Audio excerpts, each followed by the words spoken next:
Thanks very much for Aaliyah and for Vicky. And I gather we're being videotaped, right?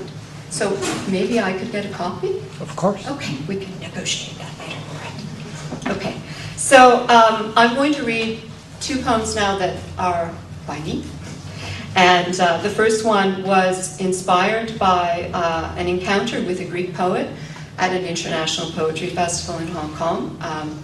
I've been based in Asia for 10 years and had the privilege of being able to attend a lot of interesting gatherings of poets.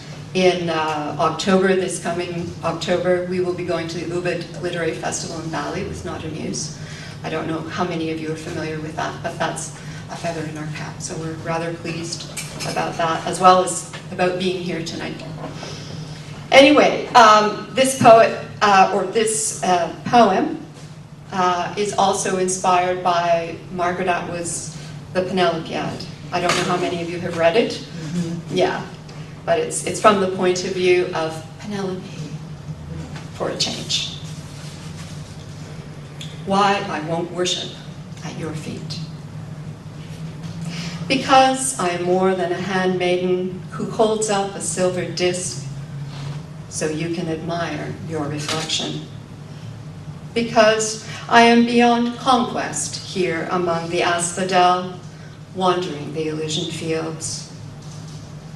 Because my father preferred an audience to love and threw me into the sea, that vast mirror, and I was saved by a flurry of bird wings which lifted me up and gave me air. I won't worship at your feet because my husband preferred me less able and didn't know me when I dropped the veil of modesty.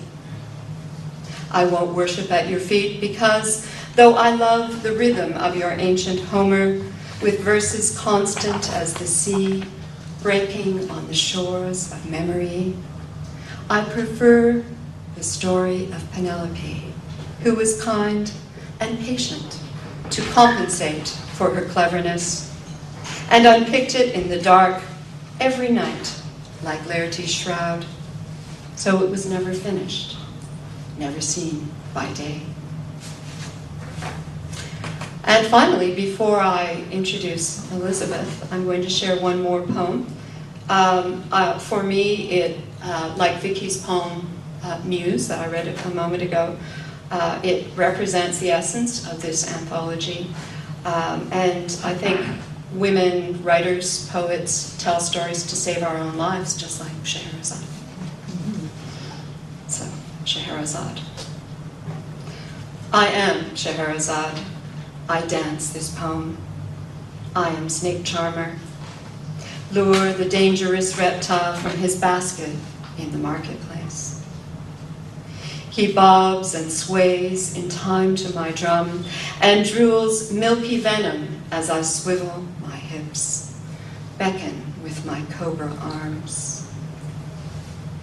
The scent of honey and cinnamon lingers in my wake. Follow its trail to my bed. I will intertwine tales told in gossamer whispers and velvet moans as shadows gyrate in flickering candlelight. I need your gaze. It makes me reel. Wait on the edge with me as our legs tremble. I will shake my gauze-draped hips and my girdle of coins, tinkling like chimes licked by a breeze. You will beg for release, but there is no climax to this tale. Only the present moment and a hunger for tomorrow. Thanks. You know, I believe in form poetry. I've been dabbling with sestinas and glossas recently. Oh. Yeah, but a glossa essentially takes lines from another poet and uses them as end lines for the stanzas of the poem that you've written yourself. And this was inspired by a stanza from Rumi. And the title of the poem is What It Means to Be a Thin Crescent Moon. And the quote from Rumi is, "The stars will be watching us and we will show them what it means to be a thin crescent moon. As you follow yearning across the top of the world, defy gravity, eat distance in small meals, leave sleep's heavy blanket behind, the stars will be watching us. When you pierce the thin membrane of sky, they will fall around you. I will never remove the necklace you string for me from all those wounded fireflies, and we will show them. And when you cannot come to me, I will fly by night on the borrowed wings of all the white birds of the world, egrets, cockatoos, ptarmigans. Snowy owls will teach me how to guard our light, what it means to be a thin crescent moon.